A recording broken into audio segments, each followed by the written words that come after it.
আয়নাঘর, যে ঘরের ব্যাপারে আমরা সকলেই জানি।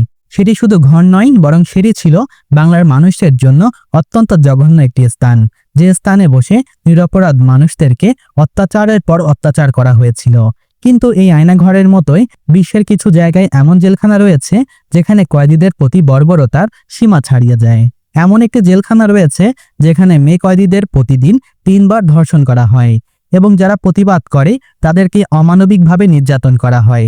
আজ আমরা আপনাদেরকে এমন কিছু ভয়ঙ্কর কারাগারের গল্প জানাবো যেখানে কয়েদিদের প্রতি নিষ্ঠুর নির্যাতন চালানো হয়।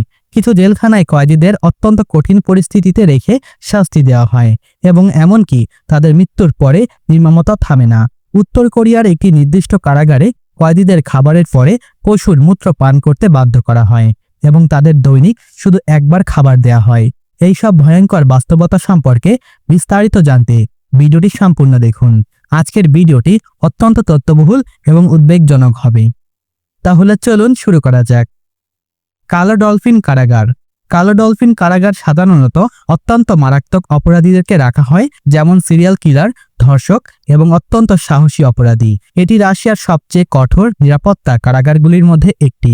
কারাগারের নিরাপত্তা ব্যবস্থা অত্যন্ত কঠোর। এখানে কয়েদিদের সেলফ ওয়ার্নিং ইউনিট নামে পরিচিত একটি পদ্ধতি ব্যবহার করা হয়, যেখানে কয়েদিরা একেবারেই বিচ্ছিন্ন থাকে এবং তাদের সেলগুলি 24 ঘন্টা ক্যামেরায় নজরদারিতে থাকে। কয়েদিদের দৈনিক জীবন অত্যন্ত সীমিত এবং কঠিন। তাদের প্রতিদিনের কার্যক্রমের মধ্যে নিয়মিত শারীরিক পরীক্ষা এবং কঠোর শাসন অন্তর্ভুক্ত থাকে। কয়েদিরা একেবারে নিঃসঙ্গ অবস্থায় রাখা হয় এবং তাদের কোনো সামাজিক যোগাযোগের সুযোগ থাকে না। এখানে কয়েদিদের স্বাস্থ্যের জন্য অত্যন্ত কঠোর ব্যবস্থা গ্রহণ করা হয়। তাদের জীবনযাত্রায় যে কোনো নিয়মিত লঙ্ঘন বা আইন ভঙ্গনের জন্য কঠোর শাস্তির মুখোমুখি হতে হয়। এভাবে থাকতে থাকতে তাদের অবস্থা খুবই বেহাল হয়ে যায়। আর এমন সময় যদি তাদের প্রস্রাব পায়খানা করতে হয় তাহলে তাদেরকে সেখানেই করতে হয়। আর পরবর্তীতে অর্থাৎ 1.5 ঘন্টা পর তাদেরকে সেই প্রস্রাব পায়খানার মধ্যেই থাকতে হয়, যার কারণে তারা ভয়ঙ্কর রোগে আক্রান্ত হয়ে মারা যায়। অথচ তাদের কোনো চিকিৎসার ব্যবস্থা করা হয় না। লা সাবানেতা কারাগার। লা সাবানেতা কারাগার ভেনেজুয়েলার একটি অত্যন্ত ভয়ঙ্কর কারাগার, যা বিশ্বের অন্যতম বর্বর কারাগারগুলির মধ্যে একটি হিসাবেই পরিচিত। এখানে কয়েদিদেরকে এত পরিমাণে অত্যাচার করা হয় যা দেখলে মনে হবে পৃথিবীর মানবতা বলতে কিছুই নেই। তাদেরকে চোখ বেঁধে ঘন্টার পর ঘন্টা টয়লেটের মধ্যে আটকে রাখা হয়। 2-3 দিন পর একদিন খাবার দেওয়া হয়, তাও আবার খুবই সামান্য। সেখানে বিশুদ্ধ পানি সংকট থাকায় তাদেরকে চোখ বেঁধে পানীয় হিসাবে দেওয়া হয় শুয়োরের প্রস্রাব। এছাড়াও যদি তাদের বিরুদ্ধে কেউ কথা বলতে চায় তাহলে তাদেরকেও দেওয়া হয় কারেন্ট শক। এই ভয়াবহ পরিস্থিতি এবং শাসনের কারণে এটি বিশেষভাবেই আলোচিত। লা সাবানেতা কারাগার সাধারণত অতিরিক্ত জনসংখ্যার সমস্যায় ভোগে। এটি নিজস্ব ধারণ ক্ষমতা থেকে অনেক বেশি কয়েদি ধারণ করে থাকে, যার ফলে কয়েদিরা অত্যন্ত কষ্টকর পরিস্থিতিতে থাকতে বাধ্য হয়। কারাগারের অভ্যন্তরে মাফিয়া গ্রুপের শক্তিশালী নিয়ন্ত্রণ থাকে। কয়েদিরা মাফিয়া গ্রুপের অধীনে থাকে এবং এটি কারাগারের অভ্যন্তরীণ শাসন ও সহিংসতার পরিচালনা করে। এই কারণেই কয়েদিদের মধ্যে ক্ষমতার লড়াই এবং সহিংসতার ঘটনা সাধারণ। কারাগারের অভ্যন্তরে সহিংসতার মাত্রা অত্যন্ত উঁচু। লা সাবানেতা কারাগারে নিয়মিত সংঘর্ষ, মারামারি এবং হত্যাকাণ্ড ঘটে। কয়েদিরা একে অপরের সঙ্গে সহিংসতা আচরণ করে এবং এই কারণেই মৃত্যুর ঘটনা বেশ সাধারণ। কয়েদিরা সাধারণত অস্বাস্থ্যকর খাবার এবং অপরিষ্কার পানি পান করতে বাধ্য হয়। খাবারের মান খুবই নিম্ন এবং স্বাচ্ছলতার অভাব থাকে, যা পুষ্টিহীনতার সমস্যার সৃষ্টি করে। লা সাবানেতা কারাগারে অভ্যন্তরে শাস্তির পদ্ধতি অত্যন্ত নির্মম। কয়েদিদের বিরুদ্ধে শারীরিক নির্যাতন এবং অত্যাচার করা হয় এবং তাদের মৌলিক অধিকার প্রায় লঙ্ঘিত হয়। এই ভয়াবহ পরিস্থিতির কারণে লা সাবানেতা কারাগার একটি দুঃস্বপ্নের মতো জায়গা, যা বিশেষভাবে উদ্বেগজনক এবং ভীতিকর। সিডুরা বারিসন প্রিজন।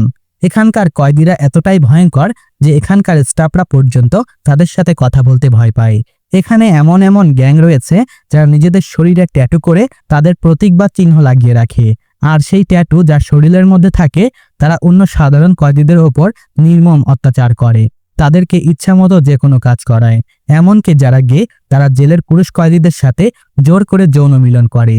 এমনকি তারা সেই জেলের মেয়ে কয়েদিদেরকে ধরে এনে তাদের সাথে যৌন মিলন করে, আর এতে যদি কোনো মেয়ে বাধা দেয় তাহলে তাকে খুবই ভয়ঙ্করভাবে মারধর করা হয়। অনেক কঠিন কঠিন শাস্তি দেওয়া হয়, এমনকি মারতে মারতে মেরে ফেলা হয়। আর তখন তাদেরকে বলা হয় সুসাইড করে তারা মারা গিয়েছে। ব্রিথার্মাস সেন্ট্রাল প্রিজন, রওয়ান্ডা। এটি দেখলে বোঝার উপায় নেই এটি কোনো জেলখানা। দেখলে মনে হবে দুর্ভিক্ষের একটি শহরের সমস্ত মানুষ ছোট্ট একটি আশ্রয় কেন্দ্রে আশ্রয় নিয়েছে। কেননা মাত্র 500 জন মানুষের জন্য তৈরি জেলখানায় থাকে 7,000-এর বেশি মানুষ, যেখানে টয়লেটের কোনো ব্যবস্থাও নেই। এত স্বল্প জায়গায় এত পরিমাণে মানুষ থাকে যা তারা ঘুমানোর জায়গাও পায় না, তাদেরকে দাঁড়িয়ে দাঁড়িয়ে ঘুমাতে হয়। এমনকি সেখানে মাত্র 500 জন খাবার 7,000-এর বেশি মানুষের মধ্যে ভাগ করে দেওয়া হয়। মানুষ 3 বেলা তো দূরের কথা, 1 বেলা খাবার পায় না সেটাও সন্দেহ। তারা অনেক সময় 2-3 দিন না খেয়ে থাকে। তারা খাবারের জন্য হাহাকার করে, নিজেদের মধ্যে মারামারি শুরু করে দেয়। মেয়েদের এমন দুরবস্থা যা না দেখলে আপনি বিশ্বাস করতে পারবেন না। তাদের যখন পিরিয়ডের সময় আসে তখন তাদের পরিষ্কার পরিচ্ছন্নতার দিকে বিন্দুমাত্র নজর দেওয়া হয় না। তাদের জামা কাপড় রক্তে লাল হয়ে থাকে, আর এভাবেই অপরিষ্কার অবস্থায় নোংরা জায়গায় তাদের থাকতে দেওয়া হয়। তারা সেখানে থাকে, সেখানেই তাদের প্রস্রাব পায়খানা করতে হয়। চারদিকে দুর্গন্ধ যা দেখে আপনার বমি চলে আসবে। এমন অবস্থায় তারা আর যাই হোক কোনো মানুষ থাকতে পারে না। এমনকি যারা গর্ভবতী মহিলা রয়েছে তাদেরকে কোনো চিকিৎসা সেবা প্রদান কিংবা ঔষধের কোনো ব্যবস্থা করা হয় না।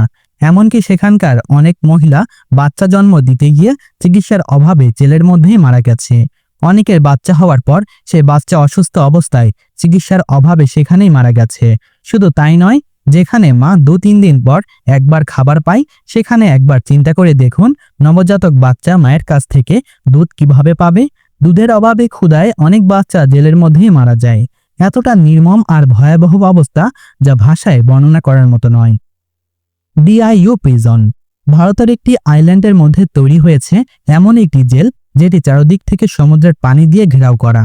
এটি পর্তুগালের অংশ। এটি 475 বছর আগে তৈরি হয়েছিল। কিন্তু শুনলে অবাক হবেন, এই জেলখানার মধ্যে মাত্র একজন কয়েদি থাকে, যার নাম হলো দীপক কাঞ্চি। তার বয়স 30 বছর। তার উপর অভিযোগ ছিল এই যে সে তার স্ত্রীকে হত্যা করেছিল। যদিও 2013 সালে এই কারাগারকে বন্ধ করে দেওয়া হয়েছিল, আর তখন থেকে এই জেলে নতুন কোনো কয়েদিদেরকে আনা নিষেধ ছিল। তবে এই জেলটিকে যখন বন্ধ করে দেওয়া হয়েছিল তখন এদের মধ্যে ছিল মাত্র 7 জন কয়েদি। এদের মধ্যে 2 জন মহিলা। এই 7 জন কয়েদির মধ্যে 4 জনকে গুজরাটের একটি জেলে পাঠিয়ে দেওয়া হয়েছিল, আর 2 জনকে সাজা সম্পন্ন হওয়ার পর তাদেরকে ছেড়ে দেওয়া হয়। আর বাকি থাকে মাত্র একজন। একজনের জন্য সরকারের প্রতি মাসে প্রায় 30,000 টাকা খরচ করতে হয়। এই কয়েদির পাহারার জন্য সেখানে রয়েছে 5 জন পুলিশ। একবার চিন্তা করে দেখুন, সম্পূর্ণ অন্ধকার আর নীরব একটি জায়গায় সে সম্পূর্ণ একা বছরকে পর বছর কিভাবে থাকে। অনেক সময় দায়িত্বে থাকা অফিসাররা তাকে খাবার দিতেও ভুলে যায়। তারা নিজেদের মতো অন্য কাজ নিয়ে ব্যস্ত থাকে। মাত্র একজন কয়েদিকে তারা খুব একটা গুরুত্ব দেয় না।